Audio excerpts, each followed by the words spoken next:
ಈ ಲೆಕ್ಕ ಮಾಡೋಣ. Solution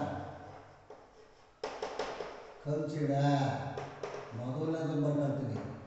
2x minus 5 plus 3z minus 1 is equal to r. ಅದು ಒಂದು ನಂತರ here a1 ಅಂದರೆ 2, b1 ಅಂದರೆ -1, c1 ಅಂದರೆ 3. ಕನ್ಸಿಡರ್ ಇನ್ನೊಂದು ಏನು ಬರ್ತದೆ, ಏನಿದೆ ಅದು 2x minus 1 plus 3z plus 3 is equal to 0. Here a2 is equal to 2, b2 is equal to -1, c2 is equal to 3. ನೋಡಿದ್ರೆ ಗೊತ್ತಾಗ್ತದೆ a1 by a2 ಅಂದರೆ a1 ಅಂದರೆ 2, a2 ಅಂದರೆ 2 ಅಂದರೆ 1 ಆಯಿತು.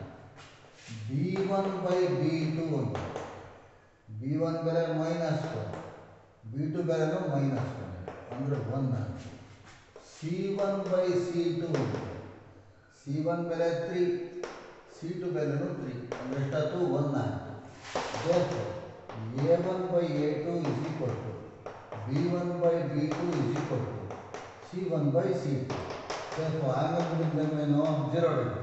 ಅರ್ಥ ಏನು ಬೇಕು, 1 is parallel to 2 ಅಂತ, 0 ಬಂದರೆ ಪ್ಯಾರಲಲ್ ಅಂತ, 90 ಡಿಗ್ರಿ ಬಂದರೆ ಎದುರೆ ಏನೋ a dot b is equal to n1 dot n2 is equal to 0 ಬಂದರೆ ಏನಂತ ಹೇಳ್ತೀವಿ 90 ಡಿಗ್ರಿ ಅಂತೀವಿ, ಅಂದರೆ ಪರ್ಪೆಂಡಿಕ್ಯುಲರ್ ಅಂತೀವಿ.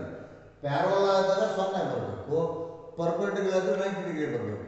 ಅವೆರಡು ಬರ್ತಲ್ಲ ಇದ್ರೆ ಅರ್ಥ ನೈದರ್ ಪ್ಯಾರಲಲ್ ನಾರ್ ಪರ್ಪೆಂಡಿಕ್ಯುಲರ್ ಅಂತ. ಗೊತ್ತಾಯ್ತಾ? ಥ್ಯಾಂಕ್ಸ್.